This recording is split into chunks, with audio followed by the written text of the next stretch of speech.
Xinjiang en 2016 et en 2018. La première fois en 2016, c'était avec une quarantaine de journalistes de 20 nationalités différentes. On a traversé le Xinjiang en minibus, en avion. On a vu beaucoup de choses. Des entreprises, des exploitations agricoles, des écoles, des centres culturels, fait beaucoup de choses. Et je suis revenu 2 ans après avec ma compagne. Et là j'étais invité par le Bingtuan. Et on a vu aussi beaucoup de choses.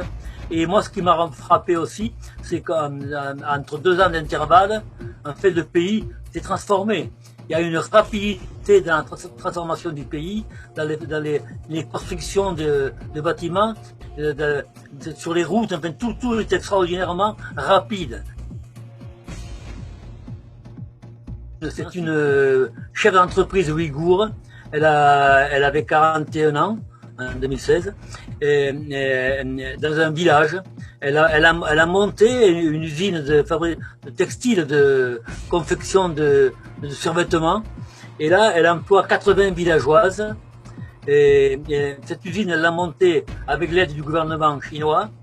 Et elle nous a expliqué que grâce à cette usine, grâce à son salaire et grâce aux bourses que l'État donne à son fils peut faire des études à l'étranger. Alors pour elle, c'était quelque chose de tout à fait inespéré pour ce qu'elle était. Elle ne pouvait pas dans sa vie espérer des choses aussi belles. Et d'ailleurs, elle était tellement émue qu'elle s'est mise à pleurer. Alors ça m'a beaucoup frappé. Et ensuite, ce qui m'a frappé aussi, c'est dans un centre sportif. On était dans un couloir et puis il y avait une porte entrouverte. J'ai poussé la porte et je suis rentré. Et c'était une salle de danse où des jeunes filles en juste corps. Les juste corps, vous savez, c'est des habits courts là. Hein. Voilà, c'est comme des habits de piscine. Elles étaient en juste corps et elles faisaient de la danse. Enfin, elles levaient la jambe en l'air, tout ça. Et je me disais que si les extrémistes fanatiques islamistes gagner, remporter la victoire, s'il crée une sorte d'État islamiste au Xinjiang, pour ces jeunes filles-là, ce serait fini.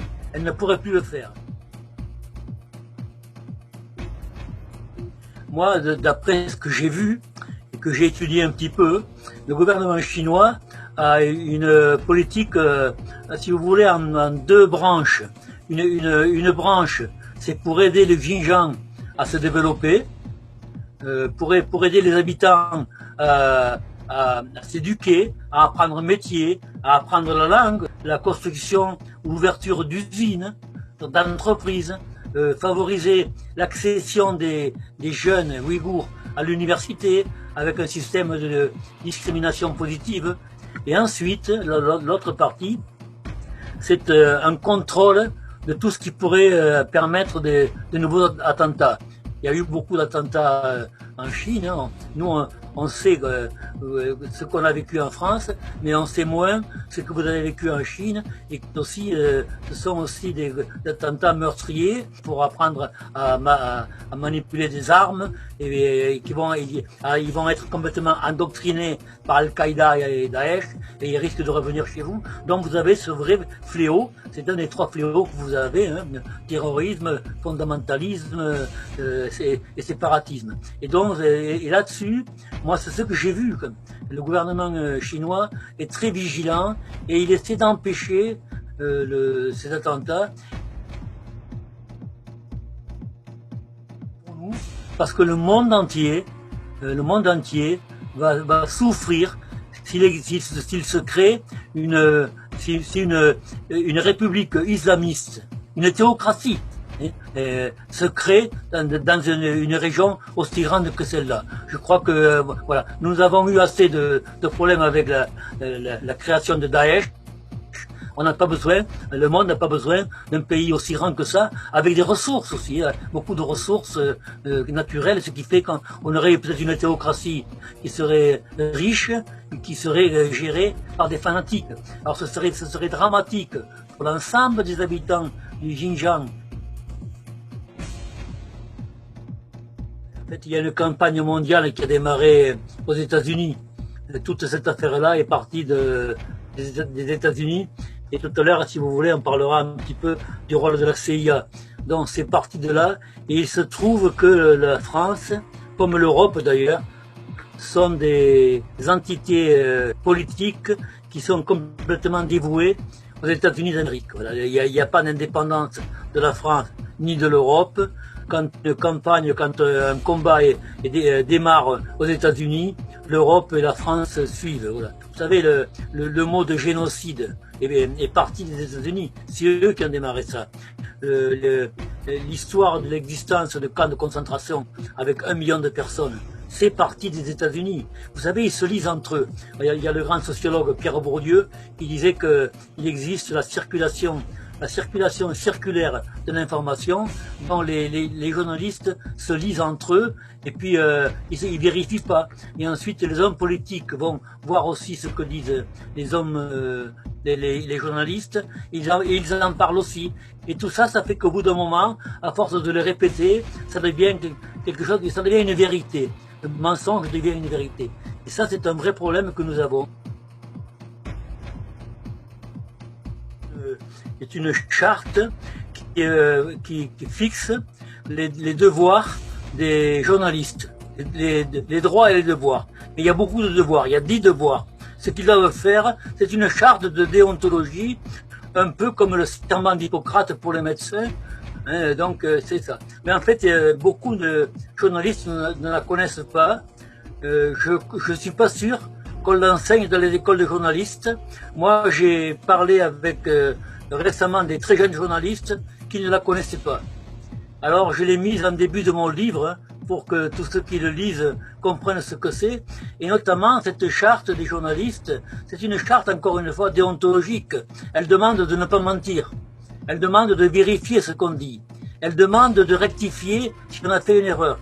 Pour le livre donc, que j'ai écrit, qui s'appelle Ouïghour, pour en finir avec les fake news, avec mon éditrice, on a vérifié pendant 2 mois, on a vérifié les sources, les chiffres, les moindres détails, les citations, de façon d'avoir un livre qui va être rigoureux et juste. Alors c'est exactement le contraire de ce qui se fait avec dans les médias sur les Ouïghours, où en fait les journalistes inventent n'importe quoi. Ils inventent n'importe quoi, et nous, ensuite, il faut prouver qu'ils ont menti, et c'est très long, et quelquefois. Mais quand ils racontent qu'on n'a pas le droit d'être barbu, ça c'est facile de montrer que c'est pas vrai. Quand ils montrent des photos satellites de camps de concentration, et qu'au sol, on s'aperçoit que c'est une école ou un bâtiment administratif, ça c'est facile de le démontrer aussi. C'est facile de démontrer aussi que tous les Ouïghours ne parlent pas de mandarin. Moi, je l'ai vécu ça. J'ai posé une question à un ouvrier sur son poste de travail, il comprenait pas. C'était posé en mandarin, mon interprète lui a posé en mandarin, il comprenait pas. Et ensuite, dans mon livre, je raconte cette histoire. La Banque mondiale qui a prêté 50 millions de dollars au Xinjiang pour construire des collèges. La Banque mondiale a été avertie que cet argent servait à créer des centres de concentration. Elle est allée au Xinjiang, elle a fait une enquête, et à la fin de l'enquête, elle a publié un communiqué. Le communiqué, je le mets intégralement dans mon livre, où elle dit que c'est pas vrai. Voilà, elle dit que c'est pas vrai. Donc, et puis même ils disent qu'ils vont, dorénavant, ils vont continuer à venir de temps en temps pour voir, etc. Mais les Chinois disent, oui, bien sûr, venez. Il y a un exemple tout récent que j'ai mis dans mon livre, c'est un tweet d'Adrian Zenz, le fameux Adrian Zenz, qui est vraiment la source des principaux fake news. Sur son compte Twitter, il montre une chaussure avec un post-it, et dans le post-it, il y a marqué au secours, je suis un esclave ouïghour, aidez les Ouïghours. Je ne sais pas si vous avez vu ça. C'est écrit dans un anglais impeccable, parce que comme ça, on comprend que si les Ouïghours ne parlent pas en mandarin, ils écrivent parfaitement l'anglais. Les ouvriers Ouïghours écrivent parfaitement l'anglais si on regarde ça. Et donc, il met cette information-là. Et le lendemain, sur son compte Twitter, on peut le vérifier. moi j'ai fait des captures d'écran. Et le lendemain, il remet la chaussure avec le petit mot. Il dit voici la chaussure. Malheureusement pour lui, sur la chaussure, on voit la marque de la chaussure. Et cette marque de chaussure fabriquée au Vietnam. Voilà le genre de choses, que ils sont capables de faire, c'est-à-dire qu'ils mentent constamment. Il y a eu une chose encore plus horrible sur la chaîne de télévision Arte. Donc il y a eu le long témoignage, c'est un reportage assez long d'un médecin ouïghour qui s'appelle Enver Tohti, qui raconte qu'en fait il a opéré pour prélèvement d'organes un homme vivant, et que le sang a giclé et qu'en fait l'homme est mort. Voilà. Il raconte ça. Maintenant il raconte ça, il est aux États-Unis. Hein. Voilà.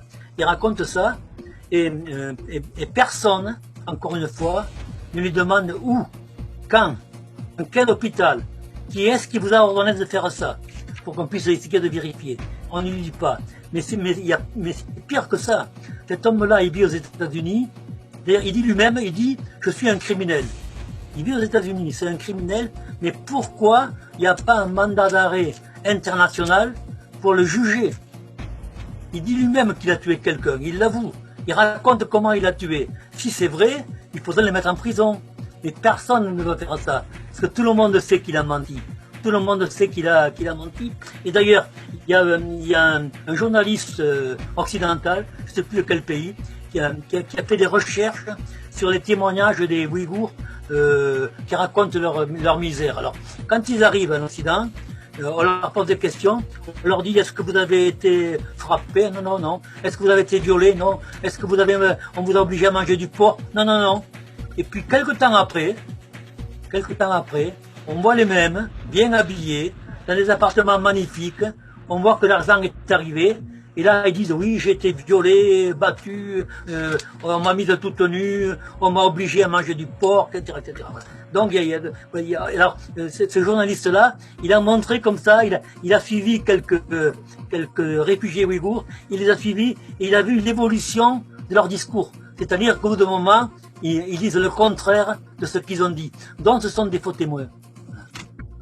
Et puis, vous savez aussi, dans mon livre, je raconte cette histoire de photos, les photos et les vidéos aussi, qui sont des photos avec des légendes mensongères. Hein. On voit des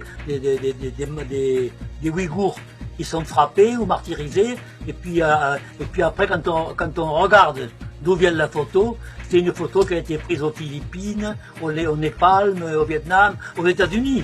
Il y a la célèbre photo d'une Ouïghour attachée sur une chaise.